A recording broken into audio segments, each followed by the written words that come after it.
Hello everybody, my name is Mumina and welcome to my YouTube channel.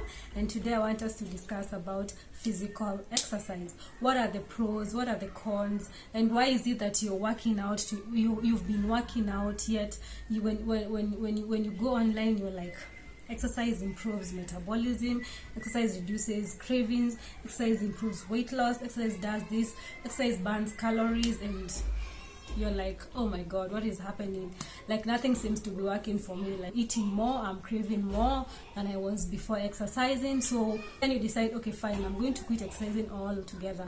That is not a good thing, because exercise done in the right way, very amazing benefits. And we are going to discuss some of the ways that you can arrange or alter your exercising regime to make sure that you get the most out of your time, so that you don't feel like you're wasting your time. Again, before we start on exercising, you need to understand that exercise can only work if you work with a good dietary habit.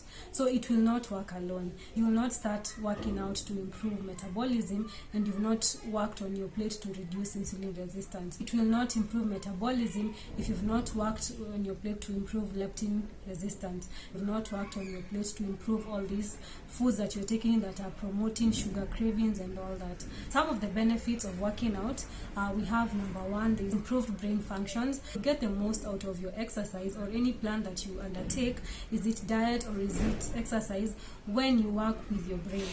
By working with your brain is when you're working for your brain, so that you're working towards a healthier brain cell, a more active self, like a more alert, like your neurosense, your senses are well maintained, your hormone, because the brain is the powerhouse. It is the powerhouse of a human body. So when you're working towards ensuring that your brain is well supplied in terms of nutrients, in terms of oxygen and all that, you will get the maximum out of it, out of any plan that you're working with. The main benefits of exercising is basically it improves the brain functioning, and this reduces aging, improves metabolic function. The other benefits that you'll get from exercise, of course, there will be calorie burn. And then the other thing about exercise, it regulates stress. Right type of exercise controls cortisol. Cortisol is a stress hormone. So in a stress situation, cortisol is produced. Cortisol is produced so that it can release energy.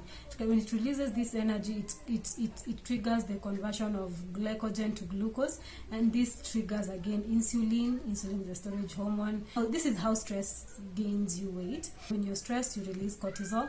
Cortisol is tasked with triggering more energy, because once your body is at a stressful situation, so you need more energy to deal with the stress. So the body produces more. The body needs more energy. So you will start conversion. The liver will convert glycogen into glucose, and then you will have more glucose circulating in your system.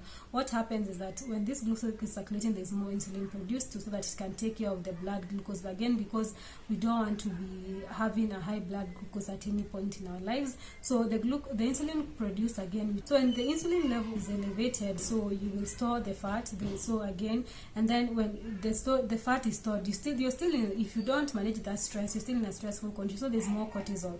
So when the cortisol is still more produced, there's more, the body will ask for more. So when you deplete the glycogen stores, your body will send the signal to the brain that it needs to eat. So you'll get the hunger, and then that is where the stress eating comes to be. So exercise, working out has been shown to reduce and to manage the levels of cortisol and reduce stress, and improves mood, improves anxiety and depression and all that. Again, when you're exercising, you increase your oxygen uptake.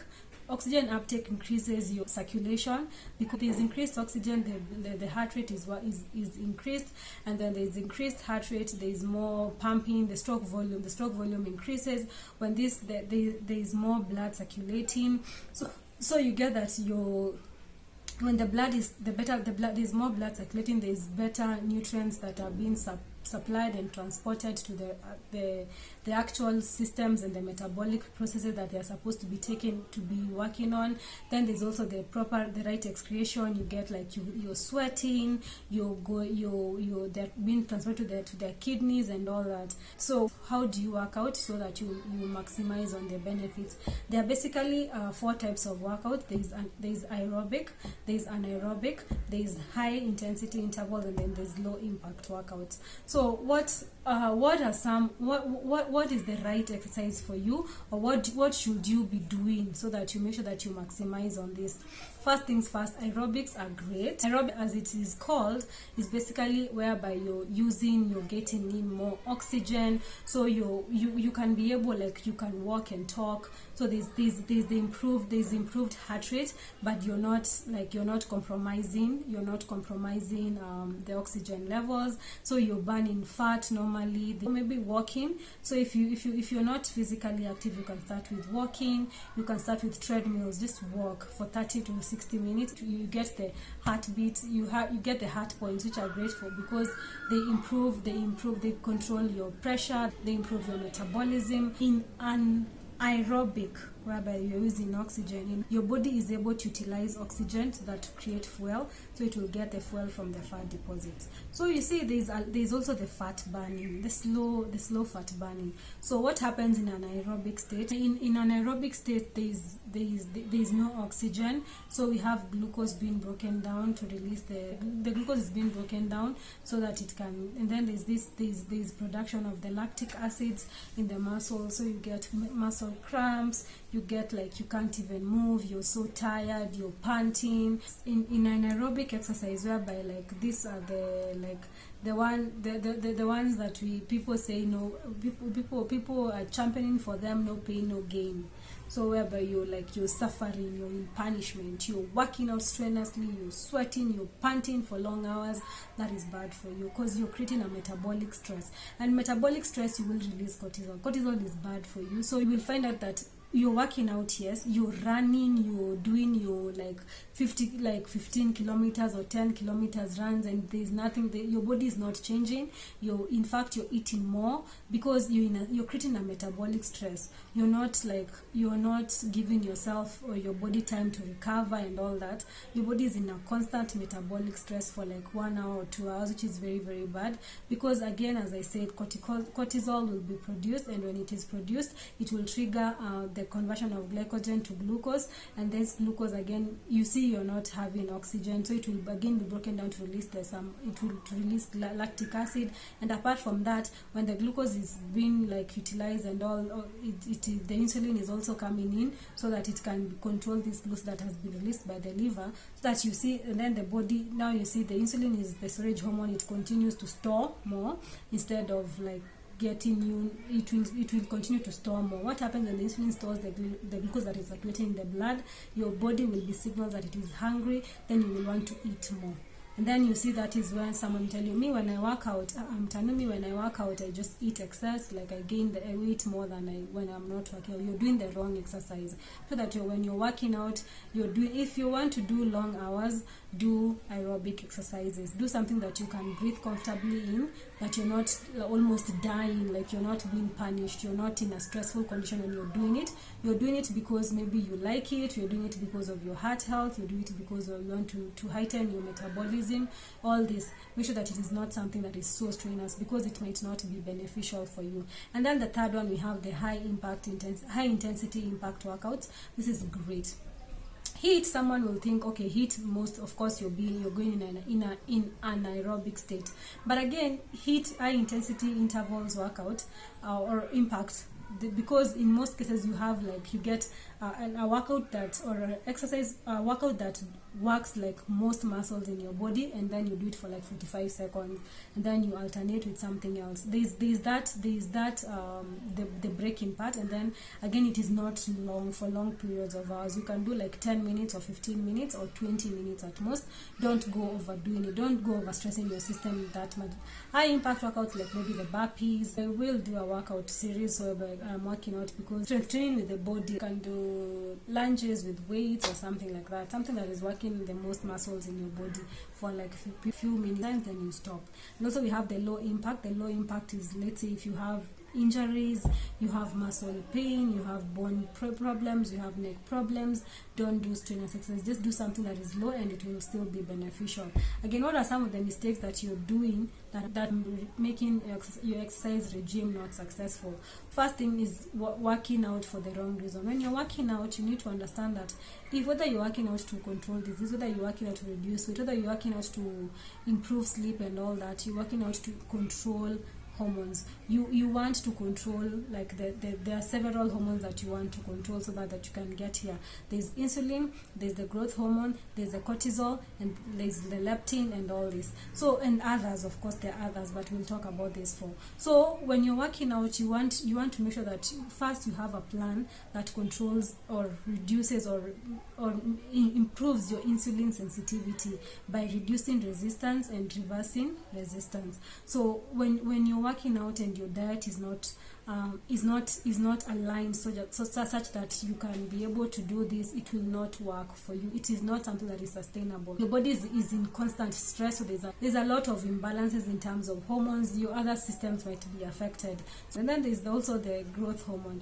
Exercise has been shown to improve growth hormone, human growth hormone, which is great for muscle building, which is great for fat metabolism and all that. So high impact interval workouts or high intensity impact trainings, the heat workouts are great for growth hormone. They trigger them in very good amounts, and the growth hormone can stay high for a good period of time. Then you combine that with a good diet, you will be great. You will build the right muscles, you will burn the fat, you will maintain your lean body mass and all that.